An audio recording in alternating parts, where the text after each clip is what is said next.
Helen, sodium amytal. Help me! Help me! Help me! I can't.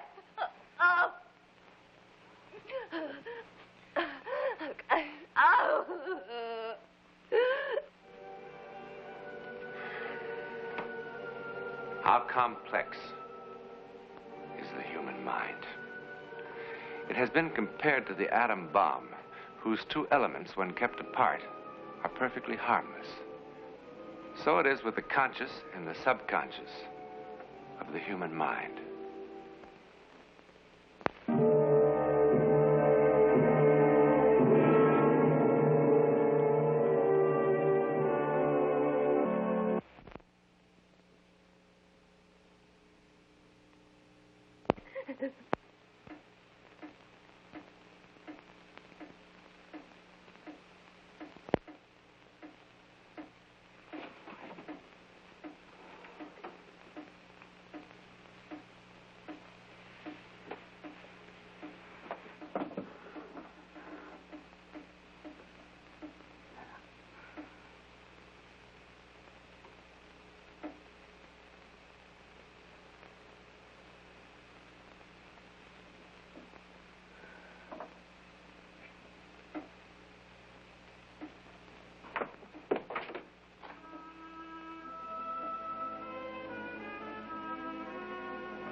Welcome back.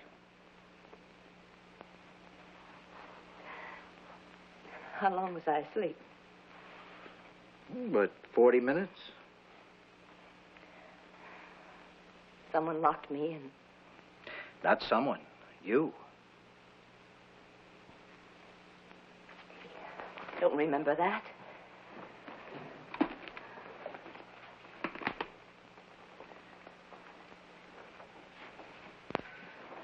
Your subconscious didn't trust me. Sometimes even a sedative won't stop a reaction, a fear reaction. Doctor, if you never become better acquainted with my subconscious than that, we're in trouble. Why? You weren't afraid? Not of you.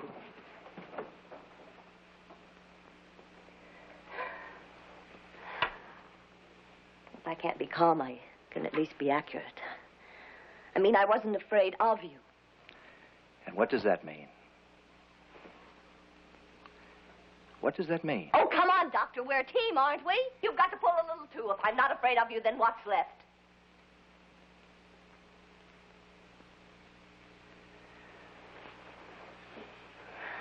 Oh, don't call the nurse. I'm all right, really. I wasn't going to.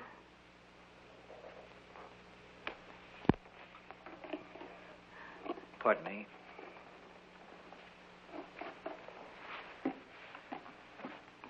Tape recorder.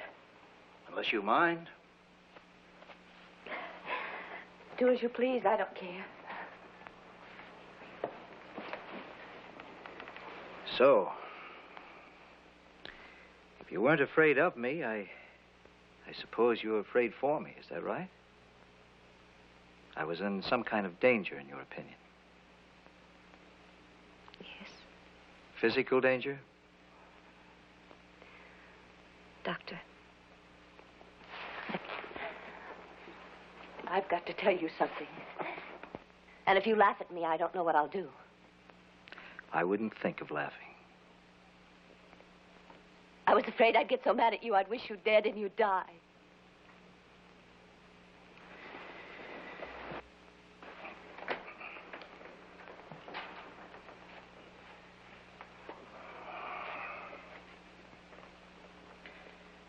Is it Miss Wadsworth or Mrs.? Come on, Doctor. Do we have to go down that dreary road? I'm a normal, healthy woman. I love my mother and my father, and they love me. I get along very well with my employer. And that would be, Mr. Alfred Ross, president of Alfred Ross Associates. He controls, 8 or 10 firms, including a fashion house. I'm the executive manager of that. There's an Alfred Ross who owns one of the major ball clubs. Same Ross. From dresses to baseball. Dresses, baseball, steel, real estate, motion pictures. Quite a range. Quite a man. Quite a man.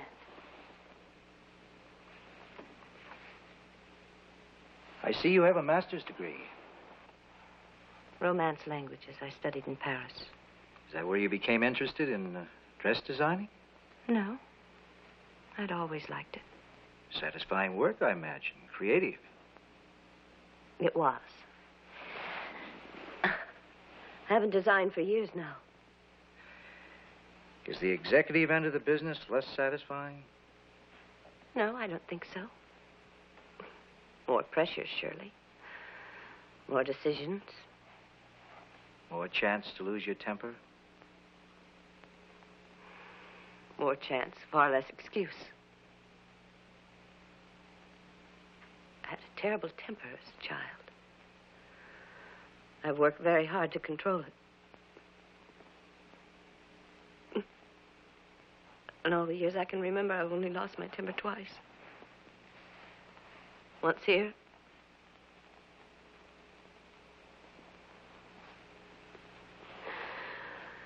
And once 3 weeks ago. And what happened 3 weeks ago?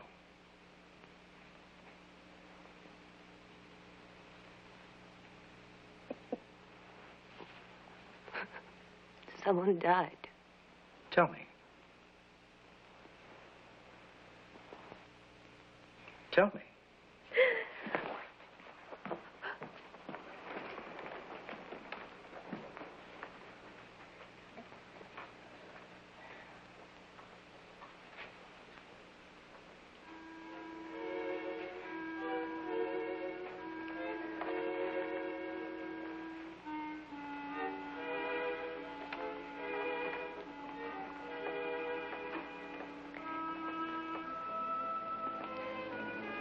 It was a hot, sultry day. Like today. They were working on the air conditioning system. And we'd all brought fans to the office. As a rule, no one comes down on Saturday. That's why I was so surprised to find the fan on in my assistant's office. It aggravated me to find that someone else was there, too. I remember how the fan kept blowing some papers on her desk. I don't know why. I'm not usually so curious. But I wanted to see what she was working on. I picked up one of the papers. And I read it. It was a letter from Ross. This assistant, tell me a little about her. Joyce? Oh, not very attractive. Well. Well, well. It's like catching a big bright eye at the keyhole, isn't it? I want to congratulate you on your splendid ideas for our new fall line. What ideas? Why don't you read the rest of it? I didn't see any new ideas from you. You weren't available. Stop it. You weren't available. You've never paid any attention to my suggestions. If I had sent them to you, you'd have thrown them in the wastebasket like every other modern notion that crosses your desk. Well, this time I went over your head. Clear up to Al's penthouse?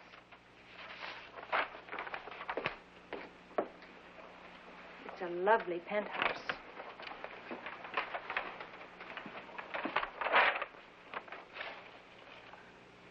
As I told you last week, we've been contemplating a change in executive authority for some time. I wonder if you would be available for luncheon on the 31st, when we can go into this matter at greater length.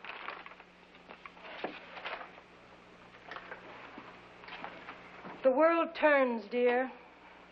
If you can't hang on, then step off gracefully. Why, you vicious little slug. Get out. Right now. My thick-legged little campus queen. Who do you think you're playing games with? Some child off the street? Get out! I picked you up by the scruff of your dirty neck, and I can drop you again. You've never seen the day when you can replace me around here, and you never will. You know, Karen, you're very unattractive when you lose your temper. Why, you little...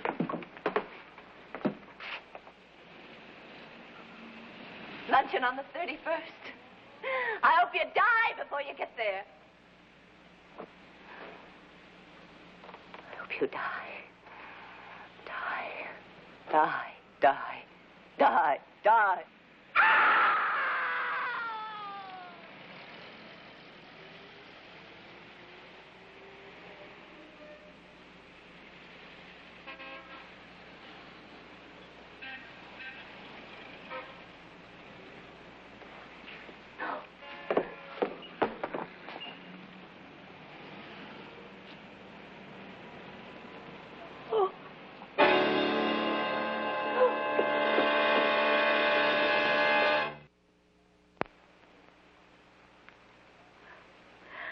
I wonder what our man Freud would have to say about this.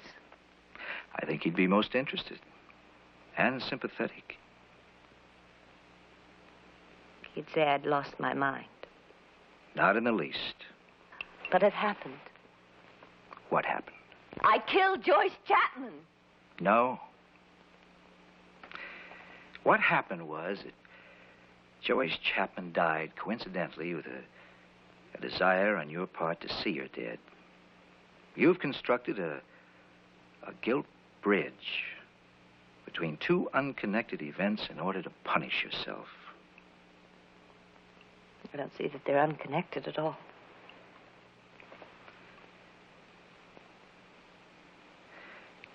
Karen,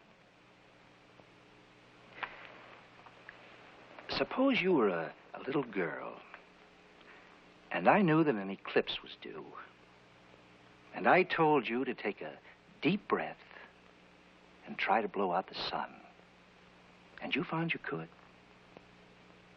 Wouldn't those two unconnected events make you feel guilty?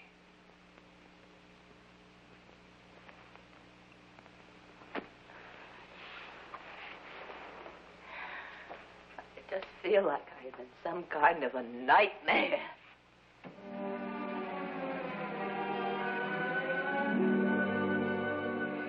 The autopsy indicated she was probably dead before she hit the street. Well, how? We found a ruptured cerebral aneurysm at the base of the brain, the circle of Willis. It so happened that the skull was almost untouched. Well, of course, the aneurysm was indicated in her past history. Well, no. May I see this? But an artery just doesn't suddenly dilate. Apparently this one did. Any sign of prior injury or disease? I'm just telling you what we found, Doctor.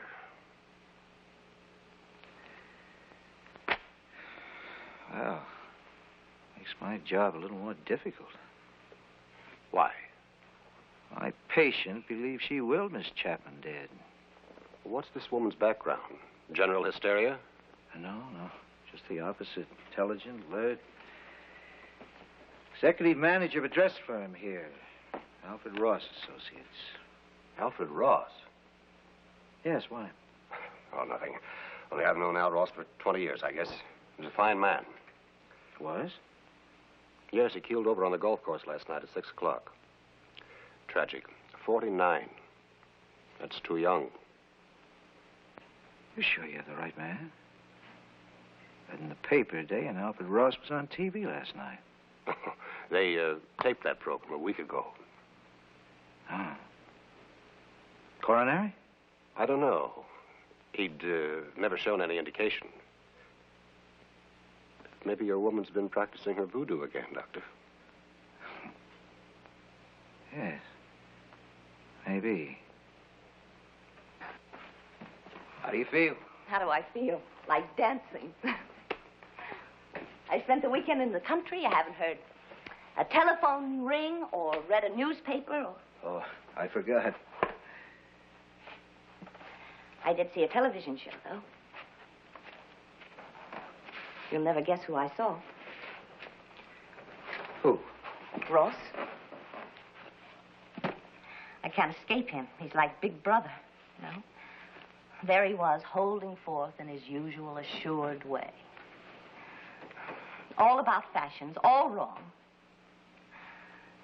And I suddenly realized that it wasn't just Joyce that was trying to put the knife in me. And I got madder and madder. And I saw that funny little smile, like a little boy, like a cruel little boy. I suddenly said, the wrong one died.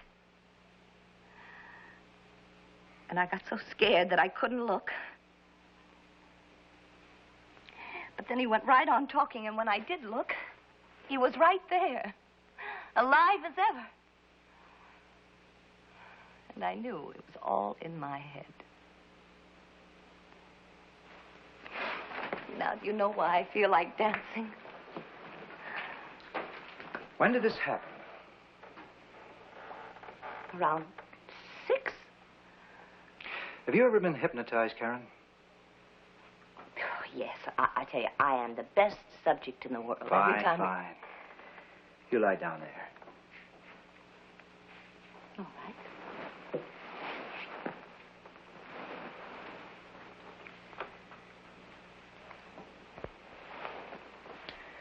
Karen, concentrate on this pen. Think of nothing but the pen. Now close your eyes. Relax. Relax. Go to sleep. Karen, you told me that you've always been afraid of losing your temper. Tell me the first time you lost your temper.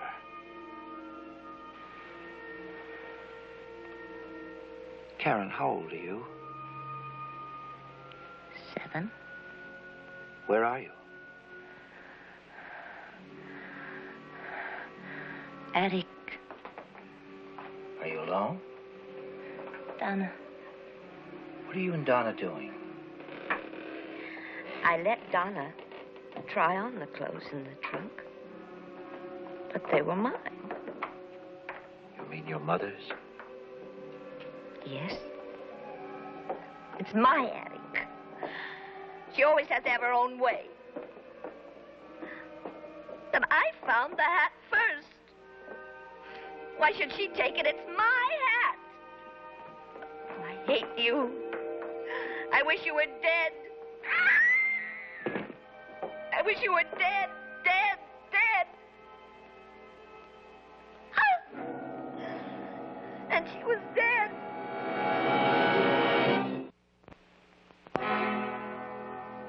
And she was dead.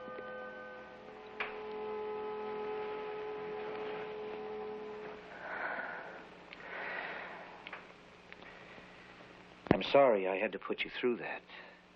But we found the link we needed.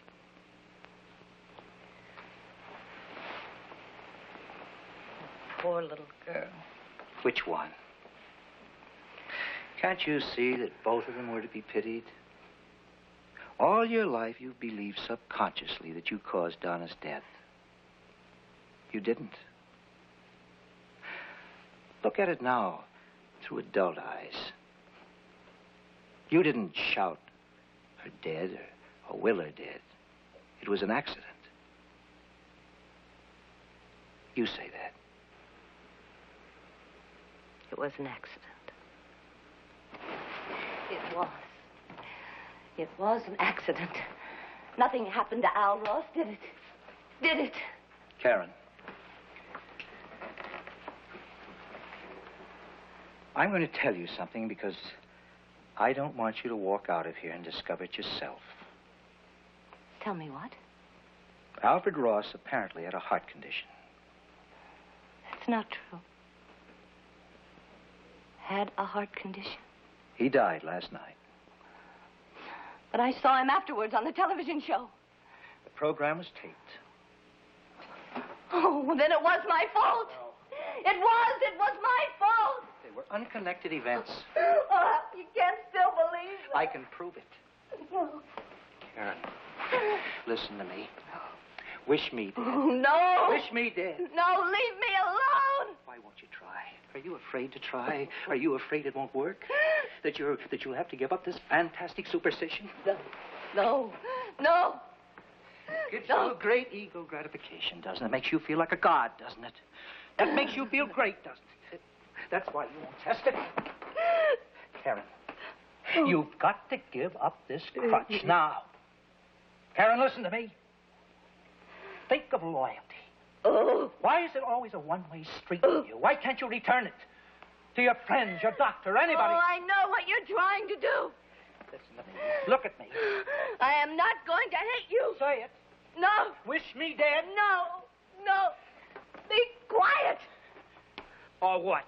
You'll buy a wax doll and stick pins in it? You'll utter your abracadabra at me like a 20th century witch? Stop it. Say it yourself and stop me. Say it! I'm so tired. I wish I were dead.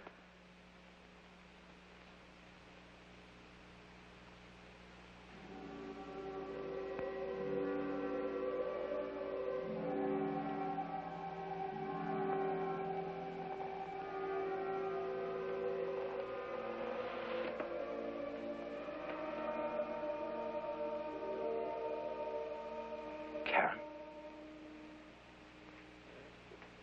Cause of death, blank. I'm not going to write voodoo in that space, Mr. Newland. I'm a medical doctor. What are you going to write? Undetermined causes. You don't suppose it's possible that it could have been a psychic phenomenon? I mean, death by autosuggestion. I'm a scientist. So was Louis Pasteur, who very nearly died of the same thing. Death by suggestion, also caused by a tragically disturbed woman. It's in the record. Yes, I've heard of the case. We've a lot to learn, Mr. Newland. A lot to learn, indeed. What really happened to Karen Wadsworth? A series of cruel and bewildering coincidences?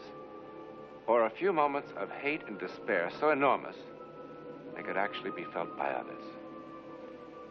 In the April 13th, 1959 issue of Time magazine, a curious experiment was reported. 2 rows of seeds were planted. The seeds were chosen from the same package, planted in the same earth by the same people, and cared for and tended equally, with one exception. The first row was prayed over. The second was cursed. The first row flourished. The second withered.